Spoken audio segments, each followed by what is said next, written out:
the Democratic Alliance taking control of the city of Tshwane, despite opposition parties failing to form concrete coalitions. They joined forces to vote in favour of a DA mayor and speaker candidates. The ANC failed to field candidates for the two positions. We are joined now by the incoming mayor of Tshwane, Randall Williams. Mr. Williams, good afternoon. I guess congratulations are in order. What's the proper way of addressing a mayor of a metro, especially one of the capital city?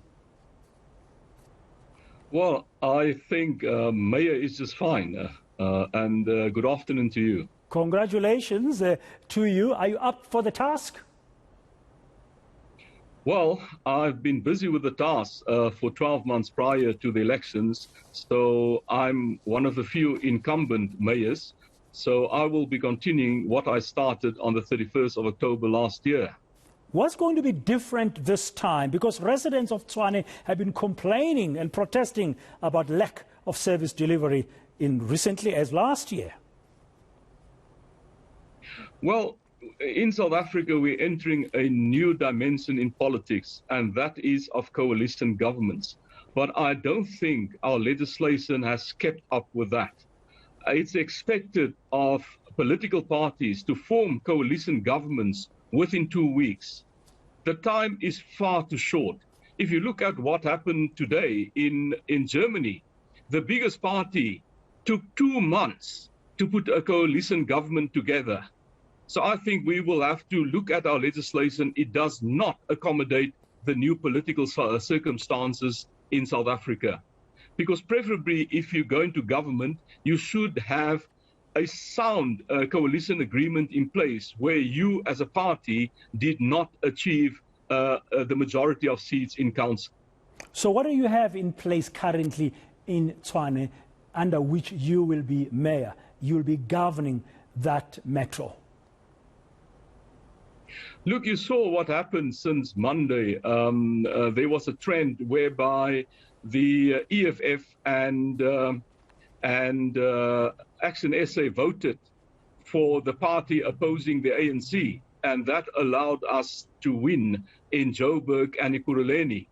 And yesterday morning, the same thing happened in Mogale City. And it was no surprise that I was therefore elected unopposed. In fact, no election took place. I was the only candidate nominated. So, as I said, we've been busy with coalition negotiations for the last 2 weeks. That will continue.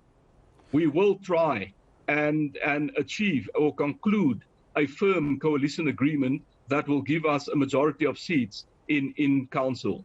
Some of the parties you've mentioned, like the EFF and Action SA, had said they don't want to work with the ANC. So you've got in there, so to speak, by default because they're opposing the ANC. Does that make you comfortable?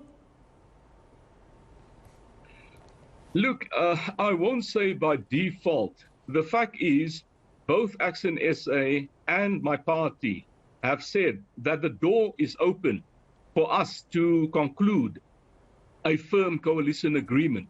So it will all depend on the next few weeks. But it's nothing new for the city of Tshwane to have a minority government that can function with stability.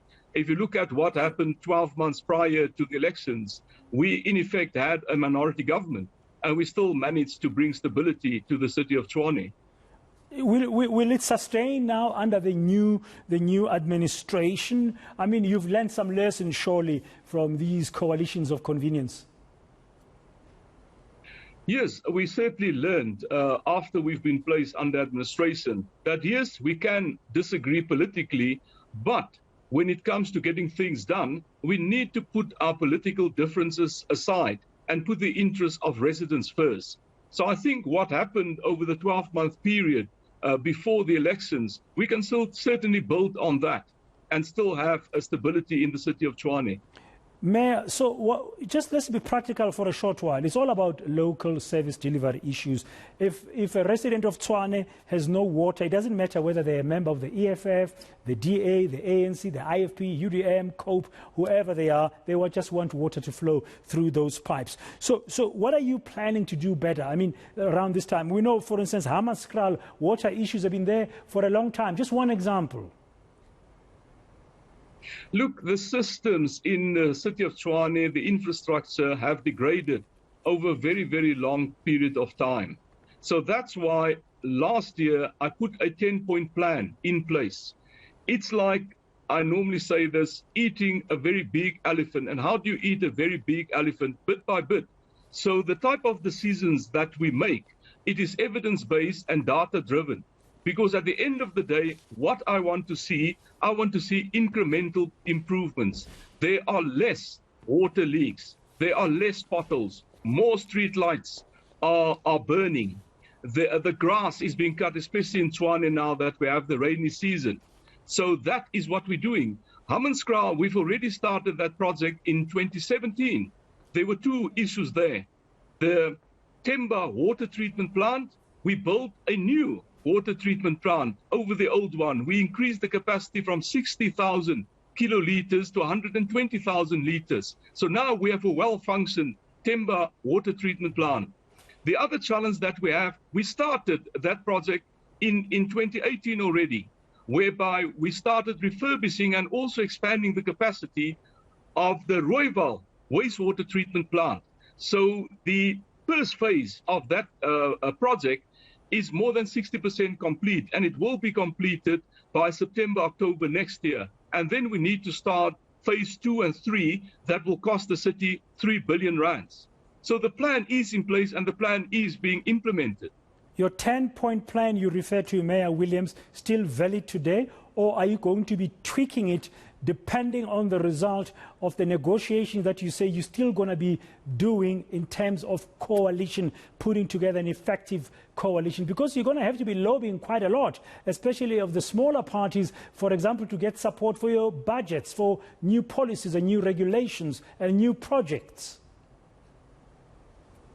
Yes, the 10-point plan that I'm referring to is a business plan for the delivery of basic services. It involves finance, the delivery of basic service, as I said, fixing potholes, etc. And then it also refurbishing the infrastructure, expanding the infrastructure, automation, looking after the poor and vulnerable, better, a safer city. So those are must-have issues. So we can certainly look at other issues which political parties want to add on.